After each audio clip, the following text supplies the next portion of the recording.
Electrolysis का बेटा basic Yes. Concept क्या है? एक तो ये कि इलेक्ट्रिसिटी बेटा किस में कन्वर्ट हो रही है? बोलो, केमिकल एनर्जी या फिर Chemical रिडॉक्स? energy. हाँ, केमिकल एनर्जी में कन्वर्ट हो रही है। बच्चों को केमिकल एनर्जी समझ में आ रहा है बेटा? बार बार मैं बोल रहा हूँ, केमिकल एनर्जी का मतलब हुआ कोई केमिकल रिएक्शन टेक्स प्लेस हो रहा है। ठीक है, ठीक है योगेश? केमिकल एनर्जी मीन्स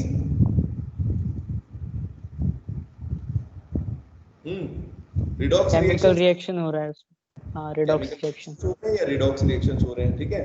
तो वही केमिकल एनर्जी है हमारी। तो इलेक्ट्रोलाइसिस के अंदर बेसिकली क्या कर रहे हैं? सभी बच्चों को क्लियर हुआ बेटा? युक्ता, कैसी प्रोसेस है बेटा ये? What is electrolysis? Conversion of, बोलो, कौन सी एनर्जी किस में कन्वर्ट होगी? अगर एक इलेक्ट्रोलाइसिस की बात करें तो इसमें क्या, इस प्रोसेस के अंदर क्या कर रहे हैं हम? इस इलेक्ट्रोलाइसिस वर्ड का मतलब समझो, बताओ अदिति, क्या हो गया बेटा इलेक्ट्रोलाइसिस का मतलब? It is the process in which electricity is converted into chemical chemical energy. Energy. और इस डिवाइस का नाम क्या होता है? ये तो प्रोसेस का नाम हुआ बेटा। It is the name of the process electrolysis. इस वर्ड का मतलब भी समझ सकते हो बेटा, इलेक्ट्रो। इलेक्ट्रो का मतलब क्या होता है? इलेक्ट्रो मींस इलेक्ट्रिक करंट की बात हो रही है, नहीं इलेक्ट्रो। किसी वर्ड के आगे इलेक्ट्रो लगा देते हैं, इसका मतलब क्या है? We are talking about electricity या इलेक्ट्रिकल एनर्जी। ठीक है, कल्याणी आया बेटा समझ में? रिप्लाई जरूर करो बच्चों। ठीक यस है, सर। और इस डिवाइस का बेटा नाम क्या होता है? What is the name of this device? Process तो हो गई इलेक्ट्रोलिसिस। देखो इस तरीके से हमने इलेक्ट्रोड्स लगाए हैं। इलेक्ट्रोड को बेटा कैसे ज्वाइन करेंगे? क्या कनेक्ट करेंगे यहाँ पर? कल्याणी बेटा क्या करेंगे बताओ जरा, रिप्लाई करो। ये हमारी जो इलेक्ट्रोड्स हैं, ये हो गई एनोड, ये है कैथोड। इनको बेटा हमें किससे कनेक्ट करना है?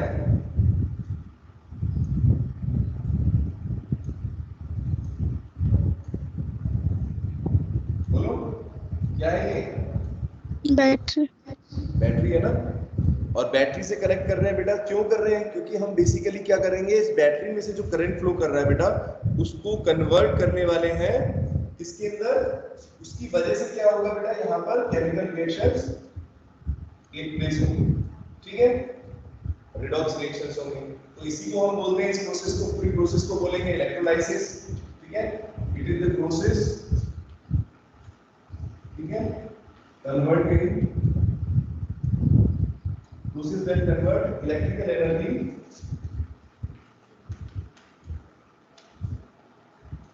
इलेक्ट्रिकल को बेटा किसमें करेंगे?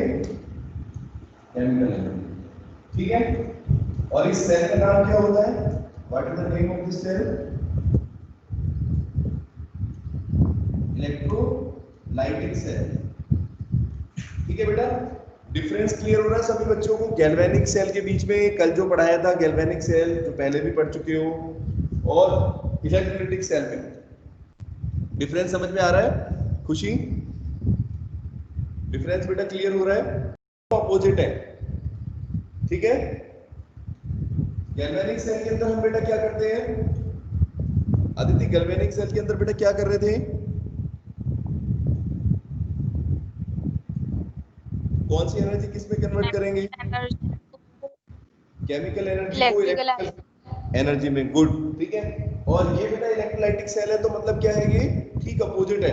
मतलब ये क्या कर रहे हैं, आप इलेक्ट्रिकल एनर्जी को बेटा वापस केमिकल एनर्जी में कन्वर्ट कर रहे हैं। बस इतना आप लोग ध्यान रखो, ये दोनों सेल्स आपस में एक दूसरे से अपोजिट है। ठीक है, इसके अंदर हम इलेक्ट्रिकल से केमिकल में कन्वर्ट करने वाले हैं। ठीक है, इस सेल का नाम हो गया इलेक्ट्रोलाइटिक सेल, प्रोसेस का नाम हो गया इलेक्ट्रोलाइसिस सेल, इलेक्ट्रोलाइसिस। ठीक है, अब बेटा देखो, इस इलेक्ट्रोलाइसिस के बारे में आपको दो लॉ बताने हैं। ये लॉ बेटा कहलाते हैं, इनको बोलते हैं फैराडेज लॉ ऑफ इलेक्ट्रोलाइसिस। क्या है Aditi? Faraday's law of electrolysis.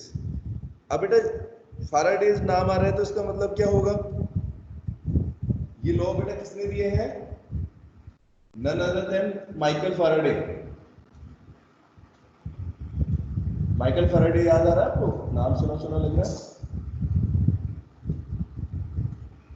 बोलो बेटा। काफी सारी डिस्कवरीज में उनका नाम है, ठीक है। उनमें से एक बेटा इलेक्ट्रोलिसिस के बारे में भी उन्होंने बताया था, ठीक है। तो एक बार इस लॉज को देखते हैं बेटा, फैराडेज लॉ ऑफ इलेक्ट्रोलिसिस को, ठीक है। इलेक्ट्रोलिसिस सबको क्लियर हो गया बेटा? इलेक्ट्रोलाइसिस प्रोसेस और Yes, इलेक्ट्रोलाइसिस। sir. अब हम लॉज देखते हैं। देखो फर्स्ट लॉ आपको बताता हूँ, दो लॉ हैं बेटा इसके, फर्स्ट लॉ और सेकंड लॉ। तो पहले लिखेंगे Faraday's first law, first law of electrolysis. First law बेटा देखो क्या कहता है, फर्स्ट लॉ क्या कहता है सुनेंगे ध्यान से। इट सेज, ये नोट्स बेटा आज सबको मैं दे दूंगा, ठीक है दीदी। आज बेटा व्हाट्सएप, वो सॉरी व्हाट्सएप कह रहा हूँ, उस पर आपके टीम्स ऐप पर मैं अपलोड कर देता हूँ, चैप्टर 5 के नोट्स हैं, ठीक है। तो अभी आज स्टार्ट कर देते हैं, फिर अभी थोड़ी देर में अपलोड कर दूंगा, आप लोग कंप्लीट करते रहना। तो Faraday's first law of electrolysis बेटा कहता है, it says amount of any substance deposited. अब आपको ये याद करो बेटा, इलेक्ट्रोलिसिस में मैंने एक चीज बताई थी आपको कि यहाँ पर मेटल बेटा हमेशा कहाँ पर डिपॉजिट होता है। अगर हम NaCl की बेटा इलेक्ट्रोलिसिस कर रहे थे, आदित्य थोड़ा सा याद करो, याद है बच्चों इस पर? अगर NaCl की इलेक्ट्रोलिसिस करते हैं तो क्या होगा? एनोड पर बेटा क्या होता था? क्लोराइड आयन से इलेक्ट्रॉन्स रिलीज होंगे क्योंकि ऑक्सीडेशन प्रोसेस है कि नहीं? तो क्या बनता था बेटा? यहाँ पर क्लोरीन गैस रिलीज होती थी। दिख रहा है सबको क्लियर बोर्ड पर बेटा? ठीक है। और कैथोड पर बेटा क्या होता था? कैथोड में सोडियम मेटल Na पॉजिटिव था, ये बेटा इलेक्ट्रॉन को एब्जॉर्ब करेगा और सोडियम मेटल में कन्वर्ट हो जाएगा, ठीक है। तो बेटा मेटल हमेशा कहां पर डिपॉजिट होता था इलेक्ट्रोलिसिस में? देखो बताओ कहां पर दिख रहा है आपको मेटल डिपॉजिट? कैथोड के ऊपर, है कि नहीं? अदिति हो रहा है डिपॉजिट Na सॉलिड, ये बेटा कहां पर हो जाएगा? यहां पर देखो, इस तरीके से डिपॉजिट हो जाएगा, इस तरीके से डायग्राम हम बना सकते हैं, ठीक है। अब बेटा देखो फैराडे क्या कहते थे, फैराडे का फर्स्ट लॉ ये कहता है कि किसी भी मेटल का, कोई भी मेटल जो है किसी इलेक्ट्रोलिसिस में अगर डिपॉजिट हो रहा है तो उसकी जो बेटा अमाउंट होगी, मतलब कितना उसका मास होगा, कितना मास होगा डिपॉजिट होने वाले का किसी भी इलेक्ट्रोड के ऊपर किसी मटेरियल का, वो डायरेक्टली प्रोपोर्शनल होता है बेटा जितना करंट हम उसके अंदर पास कर रहे हैं। यानी बैटरी के अंदर बेटा जितना हम वोल्टेज लगाएंगे ना, जितना बेटा हम इलेक्ट्रिक पोटेंशियल लगाएंगे, जितना बैटरी की पावर लगाएंगे, उतना ही ज्यादा, या जितना ज्यादा करंट फ्लो करेगा उतना ही ज्यादा इसके अंदर बेटा डिपॉजिट होगा, उसके डायरेक्टली प्रोपोर्शनल होगा। जैसे इसका मतलब क्या हुआ? जैसे सपोज मान लो अगर आपने पहले अगर 5 वोल्ट की बैटरी लगाई, 6 वोल्ट की लगाते हैं, ठीक है। तो मान लो बेटा अगर 6 वोल्ट की बैटरी लगा रहे हो तो मान लो सोडियम कितना डिपॉजिट हो रहा है? एज्यूम कर लेते हैं 10 ग्राम, ठीक है, एज्यूम करते हैं। अब बेटा अगर मान लो आपने 6 वोल्ट की जगह अगर बैटरी बढ़ा दी है, करंट बढ़ा दिया, 6 की जगह डबल कर दिया 12 वोल्ट, तो क्या होगा बेटा? करंट की वैल्यू भी बढ़ जाएगी, है कि नहीं? Yes, बढ़ेगी sir. या नहीं? अब करंट की वैल्यू भी बढ़ जाएगी तो बेटा कहीं ना कहीं क्या होगा, जो हमारा डिपॉजिट की जो वैल्यू है वो भी बढ़ जाएगी। यानी हम ये बोल सकते हैं बेटा मास ऑफ डिपॉजिटेड मेटल, ठीक है, जो भी मेटल डिपॉजिट हो रहा है वो किसके डायरेक्टली प्रोपोर्शनल होता है बेटा? It is directly proportional to the current passing through this. इसके अंदर कितना करंट पास कर रहा है, आई की वैल्यू कितनी है, ठीक है, directly proportional to the current passing through electrolyte. Yogesh आया बेटा समझ में कुछ? अभी और डिटेल में बताऊंगा आपको। बेसिक चीज समझ में आ रही है कि जितना मेटल डिपॉजिट होगा वो बेटा किसके डायरेक्टली प्रोपोर्शनल हो जाएगा? चाहे कोई भी मेटल हो, सोडियम, पोटेशियम, कोई भी आप किसी की भी इलेक्ट्रोलिसिस करोगे उसमें हमेशा हम बेटा क्या चीज देखेंगे कि उसका जो मास होगा वो किसके डायरेक्टली प्रोपोर्शनल होगा? Current passing through the electrolyte, ठीक है। Yes sir. अब देखो एक्चुअल में करंट पासिंग भी हो सकते हैं या चार्ज भी हो सकते हैं इसको, ठीक है, चार्ज भी लिखो, चार्ज पासिंग, ठीक है, अभी समझाएंगे कैसे। तो स्टेटमेंट बेटा इसका हो जाएगा, इसका स्टेटमेंट है अमाउंट ऑफ एनी सब्सटेंस, ठीक है, किसी भी अमाउंट ऑफ एनी सब्सटेंस, जो भी सब्सटेंस बेटा हम लेंगे या इलेक्ट्रोलिसिस के अंदर मतलब जो भी सब्सटेंस बनेगी, सीधे सीधे बोलता हूँ, प्रोडक्ट में जो मेटल बेटा बनेगा हमारा, सोडियम मेटल अगर डिपॉजिट हो रहा है तो amount of any substance deposited is always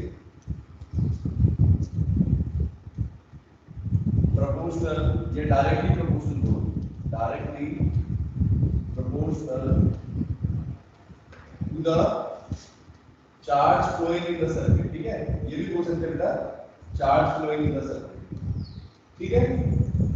और ये तो सभी बच्चों को पता है बेटा कि करंट क्या होता है, charge flowing per unit time. Yogesh यही होता है, अगर हम करंट की बात करें बेटा तो करंट क्या हो जाएगा, charge flowing per unit time, Q upon T होता है, yes or no? Yes, sir. अब देखो इसको मैथमेटिकली कैसे लिखेंगे बेटा। अब अमाउंट ऑफ सब्सटेंस को बेटा हम रिप्रेजेंट करते हैं W से, मान लो W से रिप्रेजेंट कर रहे हैं, ठीक है। जो भी मेटल हमारा डिपॉजिट हो रहा है बेटा किससे रिप्रेजेंट कर रहे हैं, W से। अभी W बेटा जो है ये किसकी प्रोपोर्शनल है, अभी बताया आपको, चार्ज की प्रोपोर्शनल। Q लिख सकते हैं, स्मॉल q कैपिटल Q कुछ भी ले लो आप, ठीक है। W is directly proportional to बेटा Q। आ रहा है समझ में, कुछ आ रहा है बेटा इतना समझ में। अब देखो आपको पता है कि कभी भी कोई भी प्रोपोर्शनलिटी का साइन बेटा हटाते हैं तो वहां पर हम क्या देखते हैं बेटा, जब भी प्रोपोर्शनलिटी का साइन हटाओगे तो क्या आएगा, एक नया कांस्टेंट आता है, योगेश कांस्टेंट आएगा बेटा यहाँ पर। अब कांस्टेंट कौन सा आएगा, ध्यान देंगे सभी बच्चे, W की वैल्यू हो जाएगी, अगर मैं इस वैल्यू लगाऊंगा तो बेटा यहाँ पर एक कांस्टेंट आएगा, इसको Z से रिप्रेजेंट करते हैं, ठीक है, इसको बेटा क्या रिप्रेजेंट करेंगे, Z से। और Z का मतलब होता है, एक्चुअल में यहाँ पर मैं लिख देता हूँ आपको, इसका नाम है, इसका नाम हम लिखते हैं, it is a constant of proportionality known as electrochemical equivalent. बेटा क्या नाम है इसका, क्योंकि ये एक इलेक्ट्रोकेमिकल सेल के अंदर हो रहा है ना, या इलेक्ट्रोलाइटिक सेल के अंदर हो रहा है, तो इसका नाम हमने रख दिया बेटा इलेक्ट्रोकेमिकल इक्विवेलेंट। इसका नाम थोड़ा सा बड़ा लगता है, इलेक्ट्रोकेमिकल इक्विवेलेंट, ठीक है।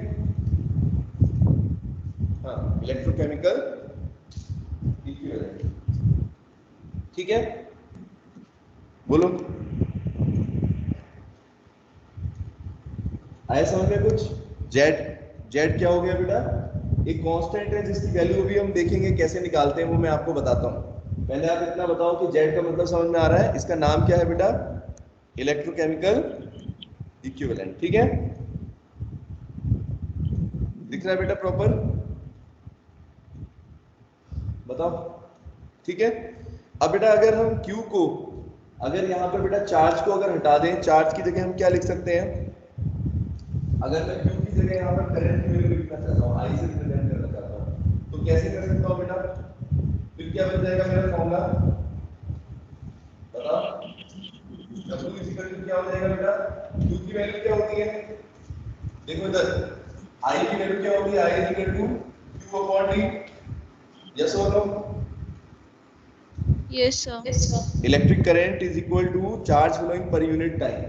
तो अगर हम Q की वैल्यू यहाँ से निकालना चाहें तो बेटा Q हो जाएगा I इंटू P, सिंपल, इस वैल्यू को इसमें पुट कर देते हैं तो हमें बेटा क्या फॉर्मूला मिलेगा, Z का ऐसे कैसे जाएगा, Q बन जाएगा I इंटू P, ये फॉर्मूला आ गया। सबको समझ में आ रहा है, यहाँ पर Z की वैल्यू बेटा क्या है, इलेक्ट्रोकेमिकल इक्विवेलेंट है, I इज द, I क्या है बेटा, electric current flowing in the circuit, कितना सर्किट में करंट फ्लो कर रहा है, और T क्या हो गया बेटा, योगेश T क्या मतलब है, कितने टाइम तक करंट फ्लो कर रहे हो, ठीक है, बोलो।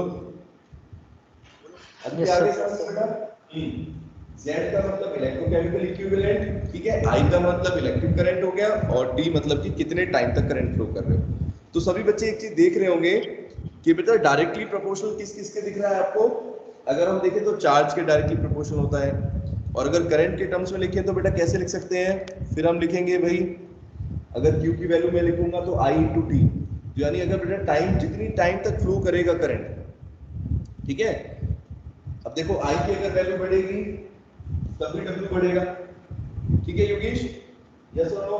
अगर I की वैल्यू बढ़ाओगे तो ये भी बढ़ जाएगा, टाइम भी बढ़ाओगे तो भी बढ़ जाएगा। सबको समझ में आ रही है मेरी बात। अगर हम कोई electrochemical cell, sorry electrolytic cell लें, ये वाला सेल, इसमें बेटा जितने टाइम तक हम करंट फ्लो करेंगे उतना ही ज्यादा क्या होगा अदिति, डिपोजिशन होगा। समझ में आई ये बात मेरी। एक तो करंट के प्रोपोर्शनल होगा, करंट की वैल्यू बढ़ा दो आप पहली चीज तो भी W की वैल्यू बढ़ जाएगी, अगर आप टाइम बढ़ाओगे तब भी बढ़ जाएगी, ठीक है। और तीसरी चीज है Z। Z बेटा एक तरह का कांस्टेंट होता है, और ये किस पर डिपेंड करता है मैं अभी आपको बताऊंगा। ये डिपेंड करता है बेटा मेटल की नेचर के ऊपर। मेटल की नेचर का मतलब क्या है, एक्चुअल में मेटल पर कितना चार्ज है। जैसे अगर मान लो, इसको भी डिफाइन करेंगे अभी, चलो इतना समझ में आया बेटा सभी को, इसकी स्क्रीनशॉट ले लेते हैं, ठीक है। आगे योगी समझ में, फर्स्ट लॉ समझ में आया, बोलो। हाँ सर, जी सर।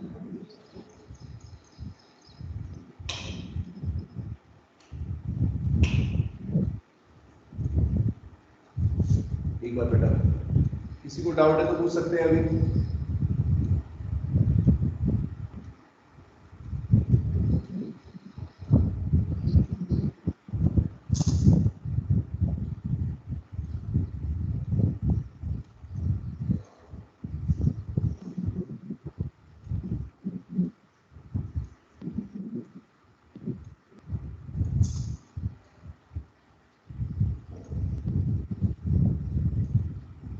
चलो अब आपको मैं बताता हूँ जेड का एक तो रिलेशन। जेड को बेटा हम कैसे डिफाइन करेंगे, देखेंगे सभी बच्चे, इसको रब कर देता हूँ यहाँ पर। जेड को बेटा हम कैसे डिफाइन करेंगे, देखो W इज इक्वल टू बेटा है Z is Y into D, ठीक है। अगर योगेश इसमें देखना बेटा ध्यान से, इस फॉर्मूले के अंदर अगर बेटा हम अगर I करंट की वैल्यू को 1 एम्पियर ले लें, क्या ले लें, I इज इक्वल टू बेटा कितनी ले लें, if we take I is equal to 1 ampere, और टाइम बेटा ले लें time is equal to 1 second, तो बताओ क्या हो जाएगा फॉर्मूला, W की वैल्यू किसके बराबर आ जाएगी, Z के बराबर होगी। अदिति आ रहा है समझ में बेटा। अगर हम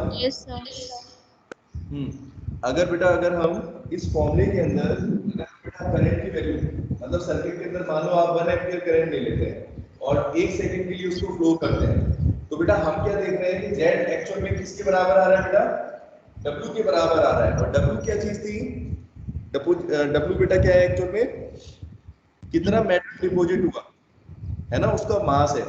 तो इसका मतलब बेटा इलेक्ट्रोकेमिकल इक्विवेलेंट क्या है, और कुछ नहीं है। इलेक्ट्रोकेमिकल इक्विवेलेंट या जेड बेटा क्या है, एक कांस्टेंट है, और इसकी वैल्यू हम कैसे निकाल सकते हैं, अगर किसी सर्किट के अंदर बेटा सुनो, अगर किसी इलेक्ट्रोलाइटिक सेल के अंदर अगर हम 1 एम्पियर करंट को फ्लो करें 1 सेकंड के अंदर, युक्ता क्या हुआ, ठीक है बेटा।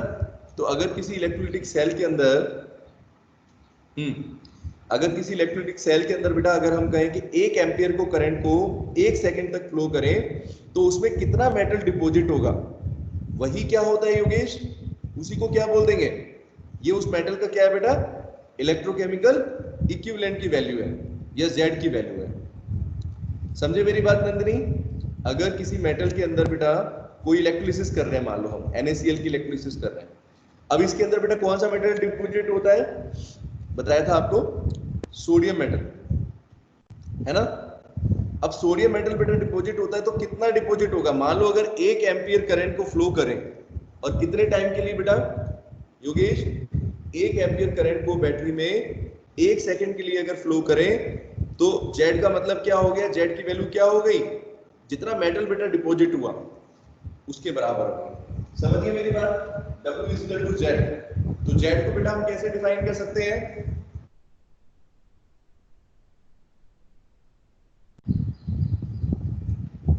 इलेक्ट्रोकेमिकल इक्विवेलेंट और जेड, बार बार जिसको जेड बोल रहा हूं मैं, इसको बेटा कैसे डिफाइन करेंगे? It is equal to the, क्या हो गया बेटा ये? It is equal to the weight of the, बोलो किसकी वेट के बराबर है बेटा? वेट ऑफ मेटल या सब्सटेंस, ठीक है? सब्सटेंस का मतलब बेटा सारी चीजें इसमें आ जाएंगी। ऑफ सब्सटेंस डिपॉजिटेड इफ, कितना करंट फ्लो करना है बेटा अपने को योगेश सर्किट के अंदर? If 1 ampere current, if 1 ampere current is flowing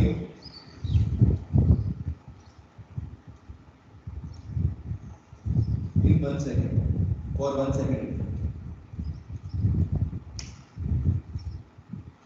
आया समझ में? नंदिनी आया बेटा? क्या मतलब हुआ जेड का? जेड का मतलब बेटा क्या हुआ? Z is nothing but the, बोलो क्या लिखा है मैंने, पढ़ के बताओ।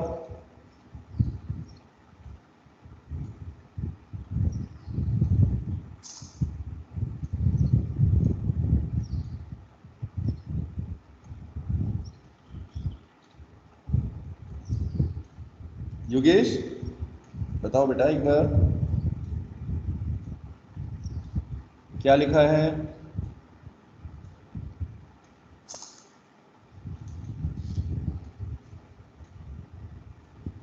Weight of substance deposited if 1 ampere current is flowing for 1 second.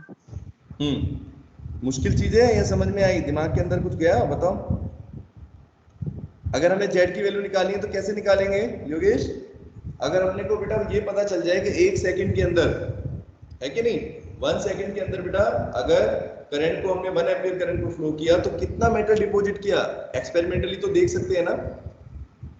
देख सकते हैं या नहीं? Yes sir. देख सकते हैं।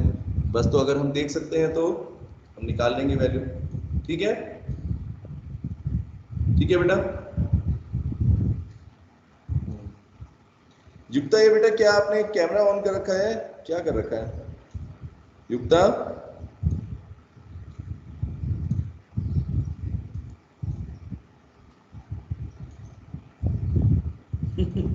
युक्ता व्हाट आर यू डूइंग बेटा? क्या कर रहे हो अभी आप? हाँ हेलो बोलो बेटा, रिप्लाई करें। Yes sir. समझ में आया कुछ अभी क्या पढ़ाया? अच्छा क्या बताया, बताओ एक बार क्या पढ़ाया मैंने? फर्स्ट लॉ बताओ, फर्स्ट लॉ ऑफ इलेक्ट्रोलिसिस क्या है? बोलो, बोर्ड पर से देख के तो बता सकते हैं। Yes sir. बताओ। है उसमें जो किसी भी सब्सटेंस को डायरेक्टली रहता है। क्या चीज, क्या किसके डायरेक्टली प्रोपोर्शनल है ये बताओ, कौन सी चीज किसके डायरेक्टली प्रोपोर्शनल है? Directly proportional to the charge. किस चीज के बेटा, क्या चीज होती है किस चीज के डायरेक्टली प्रोपोर्शनल है, पूरा एक्सप्लेन करो। Charge flow from current. Charge के डायरेक्टली प्रोपोर्शनल है फ्लोइंग द सर्किट, क्या चीज, व्हाट, किस चीज की बात कर रहे हैं? फर्स्ट लॉ की। फर्स्ट लॉ की बात कर रहे हैं? अरे नहीं, मैं ये पूछ रहा हूँ क्या चीज बेटा, क्या चीज डायरेक्टली प्रोपोर्शनल होगा चार्ज की, ये तो बताओ। What is directly proportional to the current और द चार्ज? क्या लिखा हुआ है? Amount of any substance. तो सब्सटेंस कहाँ से आई बेटा युक्ता? एक इलेक्ट्रिक सेल में सब्सटेंस कहाँ से आएगी?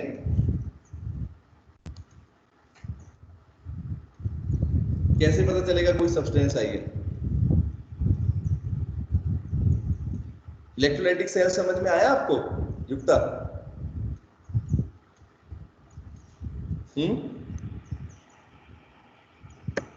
बोलो, रिप्लाई तो करो, यस और नो।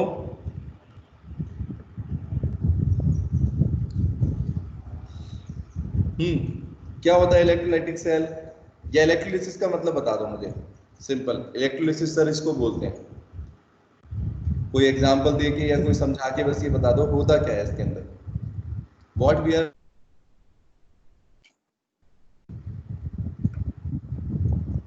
बोलो बेटा।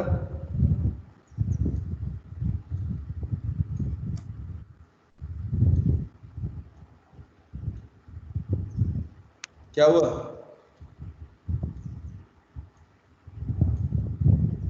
युक्ता बेटा आप क्लास में फिजिकली प्रेजेंट रहते हो, मुझे लग रहा है कि कुछ समझ में भी आ रहा है आपको। बताओ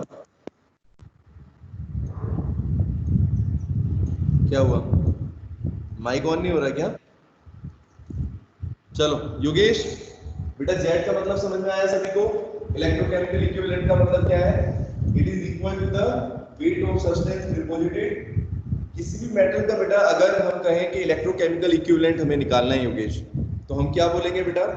जैसे अगर हमसे पूछे कोई कि सोडियम का इलेक्ट्रोकेमिकल इक्विवेलेंट क्या है, तो क्या बोलोगे बेटा उसको? क्या चीज दिमाग के अंदर आपके आई कि अगर हम मान लो सोडियम क्लोराइड की इलेक्ट्रोलिसिस कर रहे हैं, है ना, तो अगर बेटा अगर उसमें बैटरी के अंदर अगर 1 एम्पियर करंट फ्लो करें, इस सर्किट के अंदर इलेक्ट्रोलाइटिक सेल के अंदर अगर 1 एम्पियर को करंट 1 सेकंड तक फ्लो कराएं, तो हमें कितना मेटल डिपॉजिट होगा? उसी को हम क्या बोल देंगे? That will be the electrochemical equivalent of sodium. सबको आई मेरी बात अच्छे से समझ में? वैष्णवी बोलो बेटा, रिप्लाई कर दो जल्दी। इतना आ गया समझ में? फर्स्ट लॉ समझ में आया? फर्स्ट लॉ समझ में आया? फर्स्ट लॉ का स्टेटमेंट ध्यान से देख लो एक बार। Amount of any substance deposited in an electrolytic cell is always directly proportional to the charge flowing, ठीक है, in the circuit, ठीक है। that is W is directly proportional to बेटा क्या हो गया? W Q के directly proportional हो गया। और अगर Q को हटाएंगे तो बेटा क्या आएगा? Z। और Z की अगर Q को भी अगर हम लिखना चाहें तो I into T के टर्म्स में लिख सकते हैं, ठीक है। बोलो, ये बेटा फर्स्ट लॉ है। क्या है आपका? Faraday first law of electrolysis, ठीक है सिमरन बेटा, आगे समझ में? सेकंड लॉ बताओ। फर्स्ट लॉ आया अच्छे से समझ में? बोलो, रिप्लाई कर दो। Yes sir. आ गया?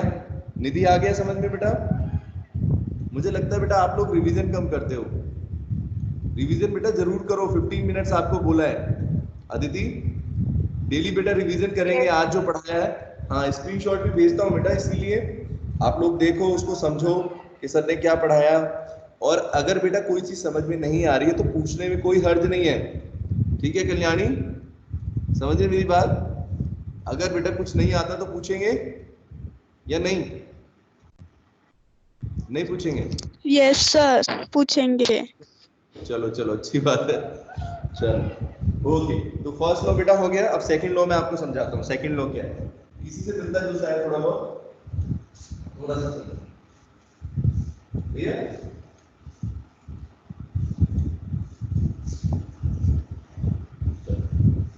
अब बेटा देखो, सेकंड लॉ आपको समझाऊंगा। फैराडे सेकंड लॉ इसको बोलते हैं। क्या है सेकंड लॉ? देखो बेटा सेकंड लॉ क्या है? जैसे फर्स्ट लॉ में तो हमने पढ़ा कि किसी भी इलेक्ट्रोलिसिस अगर हम किसी भी सब्सटेंस की कर रहे हैं तो बेटा उसमें जो मेटल डिपॉजिट होगा वो किसके डायरेक्टली प्रोपोर्शनल होगा? चार्ज के।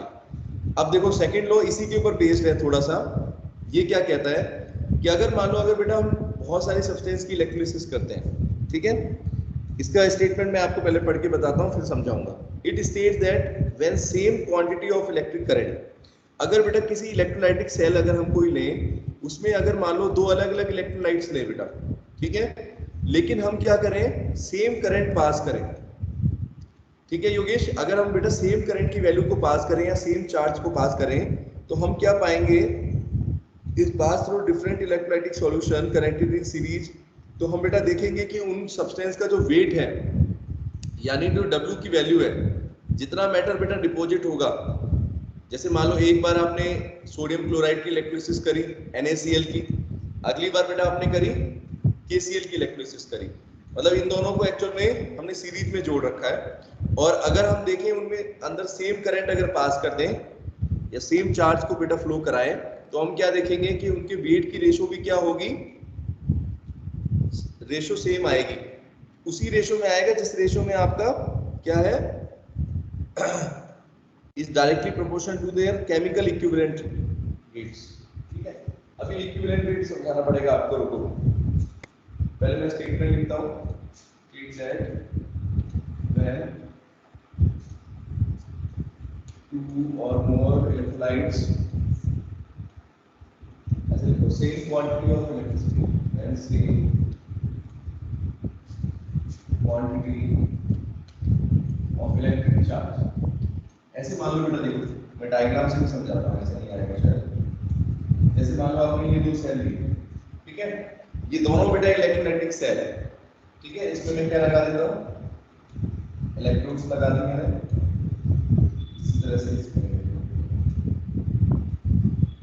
अब बेटा देखना ध्यान से, ये मान लो NaCl सॉल्यूशन है, इसके अंदर हम कौन सा इलेक्ट्रोलाइट ले रहे हैं बेटा योगेश, NaCl सॉल्यूशन ले रहे हैं, और इस साइड में बेटा हम कौन सा सॉल्यूशन ले रहे हैं, पोटेशियम क्लोराइड। दो अलग अलग इलेक्ट्रोलाइट दिख रहे हैं सबको, ठीक है। अब बेटा हम क्या करेंगे, इनको कनेक्ट करेंगे बैटरी के साथ, और बैटरी बेटा जो हमारी इस तरीके से कनेक्टेड है सीरीज में, मतलब कि बेसिकली ऐसा कर, ठीक है, ऐसे करके हमने एक बैटरी लगा रखी है, ठीक है, दिख रहा है डायग्राम बेटा सबको। ये मैंने दो अलग अलग इलेक्ट्रोलाइटिक सेल लिए हैं, पहले के अंदर बेटा मैं क्या लिख रखा है, इसके अंदर कौन सा इलेक्ट्रोलाइट है बोलो, इसके अंदर NaCl और यहाँ पर बेटा KCl। अब देखो यहाँ पर फैराडे सेकंड लॉ का मतलब क्या है, जब आप बेटा इन दोनों को हमने कैसे लगा रखा है देखो बताओ, सीरीज में है कि नहीं, जो करंट इसके अंदर पास करेगा वही इसके पास कर रहा है, आई की वैल्यू सेम है, अदिति बोलो, सीरीज का मतलब Yes, क्या है, करंट इसमें सेम रहे, इन दोनों के अंदर आई की वैल्यू सेम है, ये करंट यहां से जा रहा है, ठीक है। अब देखो क्या चीज हम देखेंगे, अगर दोनों के अंदर बेटा फैराडे सेकंड लॉ ये कहता है कि अगर मान लो दो इलेक्ट्रोलाइटिक सेल हैं या दो से ज्यादा इलेक्ट्रोलाइटिक सेल हैं, अगर आप इनको बेटा सीरीज में कनेक्ट करते हो तो इसमें जितना मेटल डिपॉजिट होगा, यहाँ पर जितना डिपॉजिट होगा, ठीक है, NaCl में सोडियम, और यहाँ पर कितना डिपॉजिट होगा, तो उसकी बेटा जो रेशियो होगी that is weight of sodium. इस वाले में बेटा क्या चीज डिपॉजिट होने वाली है, सोडियम मेटल होगा बोलो, और उस वाले में क्या हो जाएगा, क्या डिपॉजिट होगा, अगर KCl की इलेक्ट्रोलिसिस करें तो ये पॉजिटिव चला जाएगा और ये मेटल डिपॉजिट होगा, ये मेटल, ठीक है, potassium metal, sodium metal upon potassium metal का वेट जो है बेटा किसके बराबर होगा, देखना इसकी वैल्यू बेटा हमेशा बराबर होती है इक्विवेलेंट वेट ऑफ, ठीक है, सोडियम अपॉन में इक्विवेलेंट वेट ऑफ पोटेशियम। अब बेटा इसके लिए आपको इक्विवेलेंट वेट समझना पड़ेगा। योगेश याद है बेटा इक्विवेलेंट वेट कहाँ पढ़ा था हमने, किसी को कुछ याद है, एन फैक्टर वाले क्वेश्चंस करे थे सॉल्यूशंस चैप्टर में, अदिति एन फैक्टर निकालते थे हम किसी भी सब्सटेंस के लिए बेटा, एन फैक्टर की वैल्यू निकालते थे, बताओ जल्दी, यस और नो। ये इक्विवेलेंट वेट बेटा कैसे निकलता है मैं आपको यहाँ लिख देता हूँ। इक्विवेलेंट वेट का मतलब होता है किसी भी सब्सटेंस का अगर इक्विवेलेंट वेट निकालना है तो इसका फॉर्मूला होता है जो हमारा बेटा मॉलिक्यूलर फॉर्मूला है, मॉलिक्यूलर वेट या मोलर मास भी बोल सकते हैं। इस मोलर मास को बेटा किससे डिवाइड कर देंगे? इसके n फैक्टर से। किससे डिवाइड कर देंगे बेटा? n फैक्टर से। n फैक्टर आपको पढ़ाया नहीं पढ़ाया बताओ? योगेश पता है बेटा? चलो कोई बात नहीं, बताता हूँ। n फैक्टर का मतलब बेटा ये भी होता है नंबर ऑफ इलेक्ट्रॉन्स। देखो, number of electrons used by metal. n factor भी समझाता हूँ आपको। जैसे अगर मान लो अगर हमें पोटेशियम का बेटा n फैक्टर देखना है, तो पोटेशियम के बारे में अगर आपको पता होगा तो पोटेशियम को बेटा, अगर पोटेशियम मेटल अगर इलेक्ट्रॉन यूज करेगा तो कितने इलेक्ट्रॉन यूज करता है बताओ? इसकी वैलेंसी कितनी है पोटेशियम की? ये पॉजिटिव प्लस इलेक्ट्रॉन। योगेश बेटा कितना इलेक्ट्रॉन निकल रहे हैं बोलो? एक इलेक्ट्रॉन है बोलो। अगर एक मोल की बात करें, पोटेशियम का एक मोल कितने इलेक्ट्रॉन्स रिलीज कर रहा है? सिंपल सी बात है, के किस में कन्वर्ट होगा बेटा? के पॉजिटिव प्लस इलेक्ट्रॉन। आया इतना समझ में आती थी? एक इलेक्ट्रॉन की बेटा जरूरत है ना तो हाँ, तो n फैक्टर बेटा इसका क्या हो जाएगा? 1 हो जाएगा। ठीक है, इस तरीके से बेटा हम n फैक्टर बहुत तरीके से अलग अलग चीजों का निकाल सकते हैं। और दिखाता हूं आपको, कैल्शियम का बताता हूं। जनरली बेटा क्या होती है, किसी भी मेटल की वैलेंसी, सिंपल आपको अगर देखें तो कितनी उसकी वैलेंसी है बेटा? वैलेंसी को हम बोल सकते हैं n फैक्टर। और या फिर दूसरा तरीका है, एक और चीज भी है इसमें, number of electrons required to reduce cation. जैसे अगर मान लो पोटेशियम है, तो पोटेशियम का अगर बेटा कीटायन है, उसको कितने इलेक्ट्रॉन की जरूरत है वापस बनाने के लिए? ये देखो, ये पॉजिटिव को कितने इलेक्ट्रॉन चाहिए बेटा के में कन्वर्ट करने के लिए? एक इलेक्ट्रॉन चाहिए। ठीक है दीदी, तो n फैक्टर बेटा कितना हो गया के के लिए? पोटेशियम के लिए कितना है? n फैक्टर 1 हो गया। बोलो, आ रहा है समझ में? मेरी बात समझ में आ रही है? Yes sir. इस तरीके से, अगर इसी तरीके से बेटा अभी मैं बता देता हूँ सभी चीजों का, सभी मेटल का आपको समझा दूंगा, आपको अच्छे से समझ आ जाएगा। या तो वैलेंसी बोल सकते हो। अब देखो कैल्शियम की वैलेंसी क्या होती है? कैल्शियम को कितने आयन चाहिए बेटा? कितने इलेक्ट्रॉन चाहिए? जैसे Ca2 पॉजिटिव है, इसको कितने इलेक्ट्रॉन चाहिए कैल्शियम में कन्वर्ट करने के लिए? योगेश कितने चाहिए बेटा? Ca2 पॉजिटिव है, Ca2 पॉजिटिव है, कैल्शियम 2 प्लस। जितनी वैलेंसी आने के लिए उतने इलेक्ट्रॉन तो चाहिए होते हैं। बोलो, है कि नहीं? मेरी बात समझ में आ रही है? इसका n फैक्टर कितना हो जाएगा बेटा? फिर अगर आपको 2 इलेक्ट्रॉन लग रहे हैं तो इसका मतलब इसकी इनका n फैक्टर कितना हो गया बेटा? Nf की वैल्यू 2 हो गई। पोटेशियम के लिए 1 हो गई, n फैक्टर इक्वल टू 1। और कैल्शियम के लिए बेटा हो गया 2। और सोडियम के लिए कितना हो जाएगा फिर? सोडियम का बताओ जरा। सोडियम को भी कितने इलेक्ट्रॉन चाहिए नंदनी? नंदनी कितने इलेक्ट्रॉन चाहिए बेटा सोडियम को? Na पॉजिटिव को बताओ जरा। अगर Na सोडियम की बात करें, Na पॉजिटिव, इसको भी तो बेटा एक ही इलेक्ट्रॉन चाहिए। इसका n फैक्टर कितना हो गया? 1। इतना मुश्किल है, 1 हो गया। हाँ, अब अगर आपको बेटा n फैक्टर पता है तो आप क्या निकाल सकते हो? किसी मेटल का इक्विवेलेंट वेट निकाल सकते हो।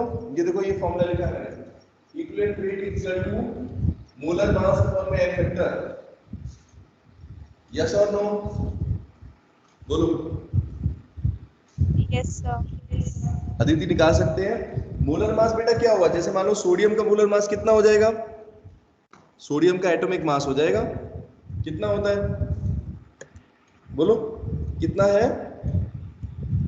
23 होता है एटॉमिक मास ऑफ सोडियम। यहां पर हम लिख सकते हैं अपॉन में n फैक्टर की वैल्यू बेटा कितनी हो गई? अगर आपको निकालना है तो n फैक्टर तो 1 है सोडियम का, तो कितनी वैल्यू आ गई बेटा? 23 ग्राम। Yes or no? बोलो जल्दी सभी बच्चे। अदिति निकाल सकते हैं इस तरीके से बेटा? सिंपल है, कोई ज्यादा मुश्किल चीज नहीं है, इसलिए मैंने आपको बता दिया। ठीक है, और अगर बेटा अगर इसकी बात करें, ये हमारा सेकंड लॉ जो आ रहा है, सेकंड लॉ ये कह रहा है कि जितना मेटल डिपॉजिट होगा सोडियम का और जितना पोटेशियम का होगा, उसकी रेशियो बेटा किसके बराबर होगी? Equivalent weight of sodium upon में इक्विवेलेंट वेट ऑफ पोटेशियम। तो दोनों का बेटा हमें क्या लिखना है, इक्विवेलेंट वेट निकाल देना है। अगर हम सोडियम की बात करें तो 23 आ गया बेटा, है ना। इसी तरीके से पोटेशियम का कितना होता है, पोटेशियम का पता मुझे जरा मोलर मास कितना होगा के का बेटा, याद है बच्चों पोटेशियम का एटॉमिक नंबर कितना था,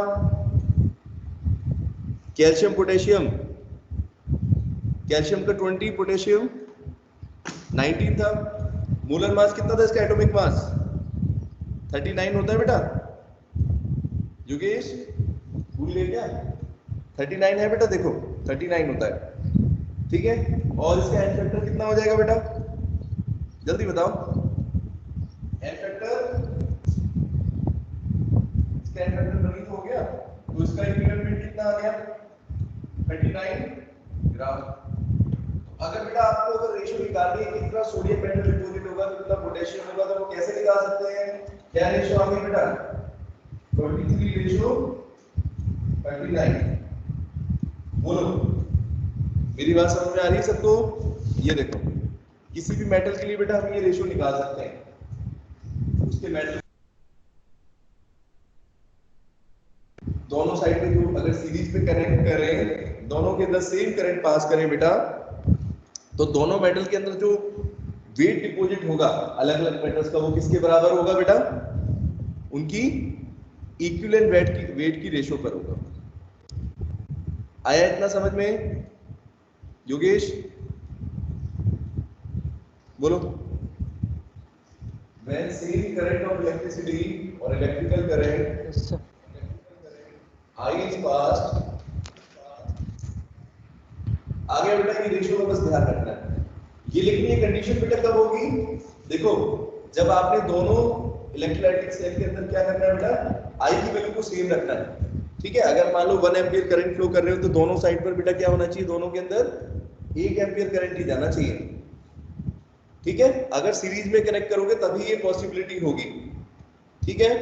इसी को बोलते हैं फैराडेज सेकंड लॉ।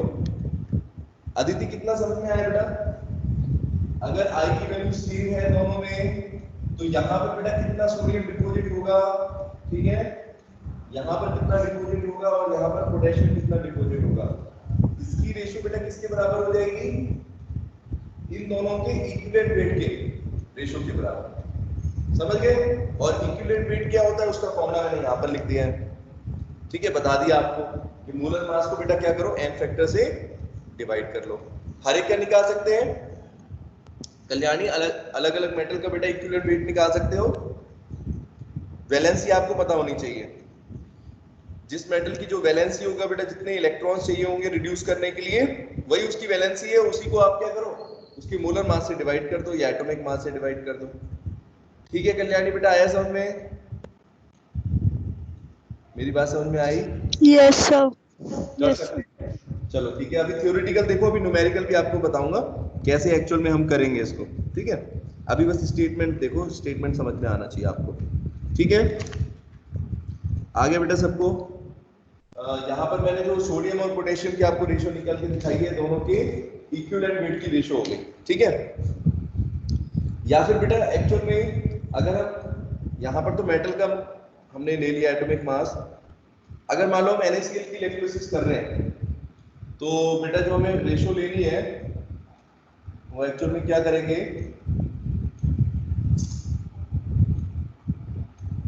NaCl की करेंगे। चलो न्यूमेरिकल्स कराऊंगा तभी समझ में आएगा, ठीक है। स्टेटमेंट आपको अभी समझ में आ जाना चाहिए, ठीक है। तो ये हो गया स्टेटमेंट। चलो अब बेटा आपको बताता हूँ फैराडे, ये फैराडेज कांस्टेंट आपने पहले भी चैप्टर के अंदर पढ़ा है ना, कहां पर था बेटा इसका यूज पहली बार, जो नलनेस की इक्वेशन आपको बताई थी, यस सर, नो बताओ बेटा। Yes sir. तो नलनेस इक्वेशन में मैंने आपको कहा था एक फैराडेज कांस्टेंट आ रहा था, इस फैराडेज कांस्टेंट का मतलब तब नहीं समझाया था, क्योंकि बेटा वो अब आपको समझ में आएगा, जब आपको बताऊंगा तो समझ में आएगा एक्चुअली में फैराडे का मतलब क्या होता है, ठीक है। तो फैराडे बेटा साइंटिस्ट थे, उनके नाम पर ही हमने यूनिट रख दी फैराडे, लेकिन एक्चुअल में फैराडे या फैराडे कांस्टेंट एफ जिसको डिनोट करते हैं वो होता क्या है। बेटा ये और कुछ नहीं होता, it is the charge on the 1 mole of electrons, ठीक है। यानी फैराडे का मतलब क्या होगा, देखो अगर मान लो किसी सब्सटेंस की 1 मोल ले लो, फैराडे या फैराडेज कांस्टेंट, इसका मतलब है ऐसे रिप्रेजेंट करेंगे, कैपिटल है, इसका मतलब है बेटा it is the charge present on 1 mole of any substance, 1 mole of electrons, 1 mole of electrons। अब देखो बेटा, इसमें मैंने लिखा है कि the charge present on 1 mole of electron, एक मान लो इलेक्ट्रॉन्स का अगर 1 मोल लें तो उसके अंदर कितना चार्ज प्रेजेंट है। तो F की वैल्यू बेटा हम कैसे निकाल सकते हैं, देखो ध्यान से देखना सभी बच्चे, इसमें लिखा हुआ है चार्ज प्रेजेंट ऑन 1 मोल, तो ऐसे लिख सकते हो बेटा, अगर 1 मोल इलेक्ट्रॉन का मतलब क्या है, अगर मान लो 1 मोल इलेक्ट्रॉन्स है तो एक्चुअल में कितने नंबर ऑफ इलेक्ट्रॉन्स होते हैं 1 मोल के अंदर। अगर किसी सब्सटेंस की बात करें तो उसके अंदर बेटा 1 मोल इलेक्ट्रॉन्स का मतलब एक्चुअल में कितने नंबर ऑफ इलेक्ट्रॉन्स हुए, हमने पढ़ा है ना, एवोगैड्रो नंबर होते हैं। और एक इलेक्ट्रॉन के ऊपर बेटा चार्ज कितना होता है, चार्ज ऑन इलेक्ट्रॉन कितनी वैल्यू होती है, एक इलेक्ट्रॉन के ऊपर चार्ज अदिति कितना होता है बेटा, पढ़ा था -1.6 × 10⁻⁻19 कूलम, बोलो है कि नहीं, 1.6 × 10⁻⁻19 कूलम ये चार्ज होता है बेटा, बोलो एक इलेक्ट्रॉन के ऊपर। और मान लो 1 मोल के ऊपर बेटा निकालना है तो उसको किससे मल्टीप्लाई करना पड़ेगा, 1 मोल के अंदर कितने पार्टिकल्स होते हैं, एवोगैड्रो था ना, एवोगैड्रो नंबर बोलते थे, 1 mole of any substance contain how many number of particles, Yogesh 1 मोल के अंदर कितने पार्टिकल्स होते थे, एवोगैड्रो नंबर 0.022 × 10⁻23। 6.022, तो इसको बेटा इससे क्या कर देंगे, मल्टीप्लाई करेंगे, बोलो कितना समझ में आ रहा है। तो आप फैराडे की वैल्यू एक्चुअल में निकाल रहे हैं, तो फैराडे बेटा क्या है, it is the total charge present on the 1 mole of electrons. अगर 1 मोल इलेक्ट्रॉन्स अगर बेटा देखे तो उस पर कितना चार्ज होगा टोटल, तो उसके लिए क्या करना पड़ेगा, जैसे किसी एक चीज की कीमत आपको पता है 1 चौक की, ठीक है, तो आप एवोगैड्रो नंबर के बराबर निकाल सकते हो ना, 1 मोल, इस चौक का 1 मोल के अंदर कितने पार्टिकल्स हैं, 6.0 × 10⁻23, और इस पर बेटा चार्ज कितना हो गया 1.6, एक के अंदर चार्ज कितना हो गया, टोटल निकाल दो। इसकी वैल्यू बेटा कितनी आती थी हमारी 96487, या इसको कई बार एप्रोक्सीमेटली बेटा कितना लेते हैं 96500, बोलो यही वैल्यू यूज करते थे, मैंने बताया था आपको f की वैल्यू होती है, समझ में आ रही है मेरी बात, बोलो किस को समझ में आ गया बेटा, कूलम पर मोल, ठीक है। इसकी यूनिट पे बेटा ध्यान देंगे अदिति, इसकी यूनिट पे बेटा ध्यान देंगे, इसकी यूनिट मैंने लिखी है कूलम पर मोल, ऐसा क्यों, क्योंकि बेटा नंबर ऑफ मोल्स के हिसाब से हम निकाल रहे हैं, ठीक है, कितने नंबर ऑफ मोल्स इसमें प्रेजेंट है, ठीक है, बताओ, ठीक है, आया समझ में, Yes, sir. तो फैराडे बेटा कांस्टेंट होता है, it is the charge present on 1 mole of electrons. तो अगर हमें एक इलेक्ट्रॉन के ऊपर पता है तो नंबर ऑफ मोल्स के ऊपर मतलब एवोगैड्रो नंबर यानी 1 मोल के अंदर जितने पार्टिकल्स हैं उससे इसको मल्टीप्लाई कर दिया और इसकी वैल्यू बेटा हमारी हो गई सॉल्व करके 96487, ठीक है। अप्रोक्सीमेटली इसको बेटा कितना ले सकते हैं 96500, ठीक है। न्यूमेरिकल्स में कहीं कहीं पर वैसे बिल्कुल एग्जैक्टली तो ये है, कहीं पर 485 है, कहीं पर 485 ठीक है, और अप्रोक्सीमेटली लोगे तो 965 ले सकते हैं, ठीक है। आगे सबको समझ में फैराडे का मतलब क्या है बेटा, बेसिकली एक एग्जांपल से आपको समझाता हूं, ठीक है। ये तो बेटा आपको मैंने वैल्यू बताई, देखो ध्यान से, अगर मान लो कॉपर है बेटा, ठीक है, तो कॉपर अगर मान लो कॉपर को अगर हमें रिड्यूस करना है, ठीक है, कॉपर ने सिल्वर ले लो, सिल्वर ये थी पॉजिटिव, बेटा Ag पॉजिटिव में अगर हम देखें तो अगर मैं ये कहूँ आपको कि 1 मोल, अगर 1 मोल A पॉजिटिव जो है बेटा सिल्वर का है, इसके 1 मोल को अगर आपको सिल्वर में कन्वर्ट करना है तो कितना चार्ज देना पड़ेगा खुशी? देखो अगर 1 मोल A पॉजिटिव है, सिल्वर का आयन है ये, इसको अगर बेटा अगर हम एक इलेक्ट्रॉन देते हैं, ठीक है, तो बेसिक कितने हो जाएंगे?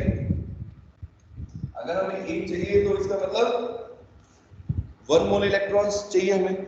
अगर हम A पॉजिटिव के 1 मोल को रिड्यूस करना चाहते हैं तो अपने को कितने इलेक्ट्रॉन चाहिए होंगे? अगर एक आयन को करना है तो 1 इलेक्ट्रॉन चाहिए। अगर 1 मोल की बात कर रहे हैं, ठीक है, 1 मोल Ag पॉजिटिव को रिड्यूस करना है तो बेटा कितने आयंस देने होंगे, कितने इलेक्ट्रॉन्स चाहिए?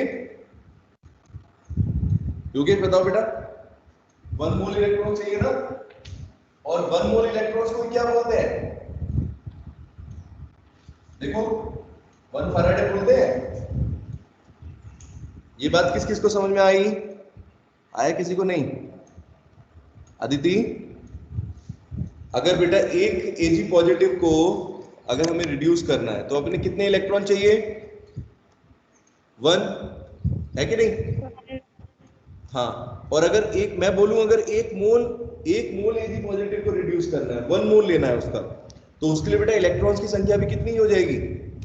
1 मोल इलेक्ट्रॉन चाहिए होंगे। 1 मोल इलेक्ट्रॉन्स के ऊपर कितना चार्ज होता है?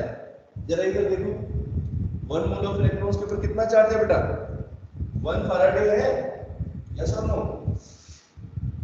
1 फैराडे चाहिए आपको चार्ज इतना? योगेश आई आपकी बात समझ में? इसका मतलब बेटा ये है, ये फैराडे और कुछ नहीं है, सिंपल सा सेकंड लॉ जो है वो कुछ नहीं है, वो सिंपल ये कहना चाह रहा है, या फर्स्ट लॉ भी ये है कि एक्चुअल में बेटा कोई भी मेटल कितने इलेक्ट्रॉन्स उसको चाहिए? 1 मोल, मतलब 1 मोल अगर मेटल की बात करें, 1 मोल जो है आपको सिल्वर हो, कॉपर हो, सोडियम हो, पोटेशियम हो, कोई भी मेटल हो, अगर उसका बेटा 1 मोल करना है तो वो डिपेंड करता है कितने नंबर ऑफ इलेक्ट्रॉन्स उसको देने पड़ेंगे। अब यही चीज अगर बेटा कॉपर के साथ हो जाए, अब क्लास का टाइम भी हो गया है, कॉपर के साथ बेटा कितना हो जाएगा? क्योंकि कॉपर की वैलेंसी बेटा कितनी होती है? अधिकतम 2 होती है, तो कितने इलेक्ट्रॉन चाहिए अपने को? 2 मोल इलेक्ट्रॉन चाहिए। अगर मैं कहूं 1 मोल कॉपर आयन चाहिए, इसको रिड्यूस करना है, तो कितने इलेक्ट्रॉन बेटा चाहिए अपने को? 2 मोल इलेक्ट्रॉन्स। तो इसमें कितना चार्ज लगेगा अपना? 2 फैराडे लगेगा। सिंपल है बस, ठीक है। थोड़ा सा बेटा पढ़ना आज की क्लास में, और फिर नहीं आया तो कल फिर दोबारा एक बार एक्सप्लेन कर देंगे इसको, ठीक है। योगेश, नोट्स बेटा अभी मैं आपको फोटोस्टेट करके वो सॉरी अभी आपको उस पर डाल दूंगा टीम से ऐप के ऊपर, तो सभी बच्चे देख लेना, आज से अपना नोट्स कंप्लीट करना शुरू कर देंगे, ठीक है बेटा? समझ गए सभी बच्चे? चलो ओके, ठीक है, एक बार रिवाइज जरूर करेंगे सभी बच्चे कल की क्लास से पहले। Bye, take care.